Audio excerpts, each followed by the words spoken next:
All right, it looks like we have everyone in the room. Hi, hello, Mr. Hellman and board members. Thank you for taking the time to meet with me today. I am very excited to have the opportunity to discuss your district's initiatives towards SEL. So to start us off, I'd like to restate just very briefly the definition of SEL given by CASEL, the Collaborative for Academic and Social Emotional Learning. CASEL is an organization that is committed to students and educators to help achieve positive outcomes. CASEL defines SEL as the process through which all young people and adults acquire and apply the knowledge, the skills, and attitudes needed to develop healthy identities, manage emotions, and achieve personal and collective goals, to feel and show empathy for others, establish and maintain supportive relationships, and make responsible and caring decisions. Now, with that being said, why should SEL be considered as the foundation for any school curricula?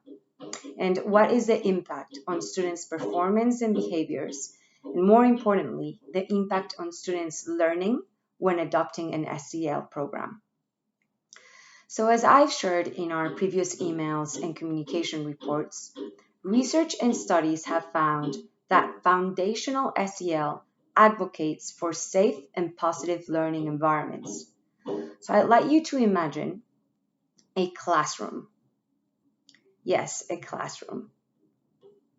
And a classroom where students from all ages come in and they're entering this classroom bringing skills like self-regulation, social awareness, kids who are kind and empathetic about what is happening around them. And what's even better, you can see they master the ability to establish relationships.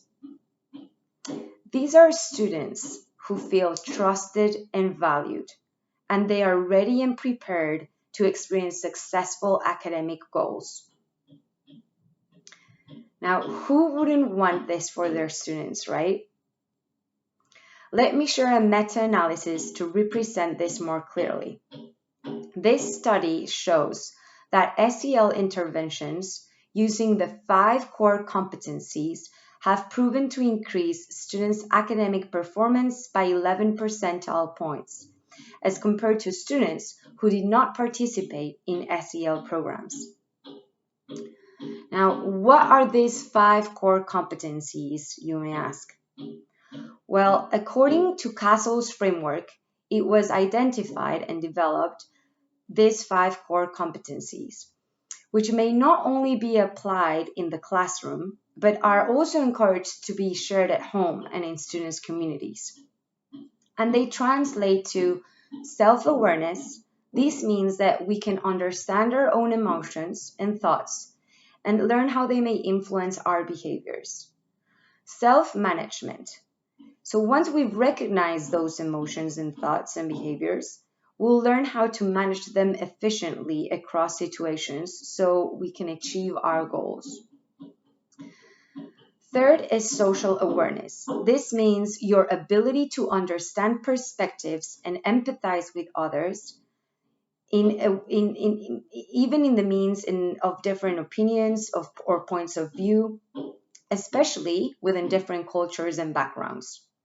And this brings us to relationship skills, which is the ability to form and maintain healthy and supportive relationships, even in challenging situations, peer pressure, and not only as an individual, but also as a group, as a team, if you may.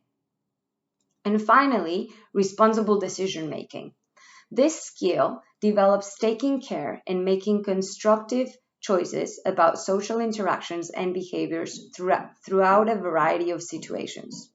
So again, taking caring and making constructive choices about social interactions. So coming back to our classroom example, given these 5 core competencies, I would like you to see these skills not only in your students, but in your school building and in your community as a whole. So SEL is certainly not just a topic to be learned at school. In fact, research has shown that both children and adults with strong social emotional skills are better prepared to manage daily challenges and therefore meet academic, professional, or any given social goals. Thank you very much, Mr. Hellman and board members, for valuing your students and educators' SEL needs. I look very much forward to keeping in touch. Have a great rest of your day.